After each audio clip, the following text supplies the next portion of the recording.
Hey, everyone! Welcome back to the channel. Today we're covering a story that's as heartbreaking as it is important, a story about resilience, compassion, and the unifying power of community.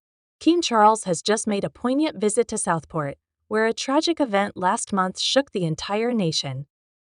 This visit wasn't just another royal duty, it was a deeply personal journey for the king, as he stepped in to offer his support to those who have been through unimaginable pain.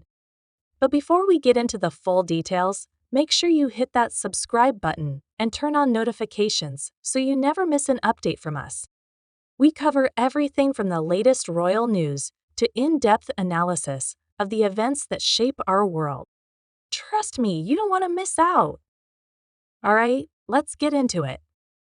On July 29th, a devastating knife attack took place at a Taylor Swift-themed dance class in Southport, claiming the lives of three innocent young girls: 6-year-old BB King, 7-year-old Elsie Stancomb, and 9-year-old Alice da Silva Aguiar. The attack sent shockwaves through the community and the entire country, leading to widespread mourning and, unfortunately, a wave of unrest. Fast forward to today, and King Charles has made the decision to personally visit Southport to meet with those who were directly affected by this tragedy. The King's visit began at Southport Town Hall, where he was greeted by a large crowd of well-wishers. The atmosphere was both somber and reverent as people gathered to see their king in a moment of shared grief. Inside the town hall, King Charles met privately with the survivors of the attack and their families. This was a deeply emotional meeting, held away from the public eye, allowing those involved to share their experiences in a more intimate and supportive setting. For many of these families, this was not just a meeting with a monarch, but a chance to feel seen and supported during their darkest days. Imagine this: the screen shows touching moments of King Charles arriving at the town hall, flowers and tributes laid out in memory of the young victims, and perhaps subtle, respectful images of the families he met with.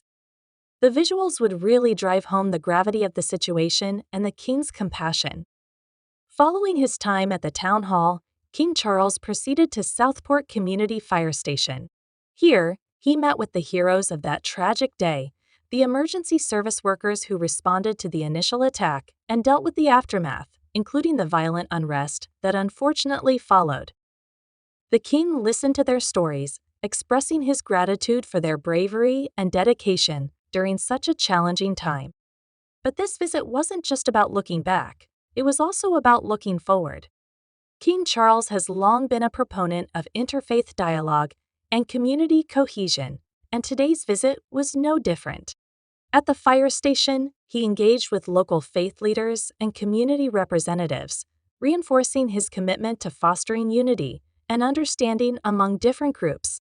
One of the most poignant moments of the day was when the king spoke with members of the community outside the town hall on Lord Street.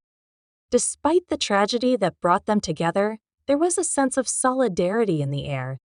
The king's presence offered a moment of solace, a reminder that even in the face of horror, communities can come together to heal and rebuild.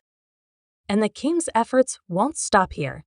Tomorrow, he is scheduled to meet with the bereaved families once more, this time in London. These meetings will likely be just as emotional and significant, providing the families with a space to grieve and share their stories with the monarch in a more private setting. It's clear that King Charles is committed to doing everything he can to support those affected, not just in Southport, but across the country. This visit by King Charles is a powerful reminder of the role the monarchy can play in times of national crisis. It's not just about protocol and tradition, it's about being there for the people, offering comfort, and helping to guide a nation through its darkest hours. That's all for today's update. If you found this video insightful, please give it a thumbs up and share it with others who might be interested in these important stories. And if you haven't already, be sure to subscribe to the channel for more updates on the royal family, current events, and everything in between.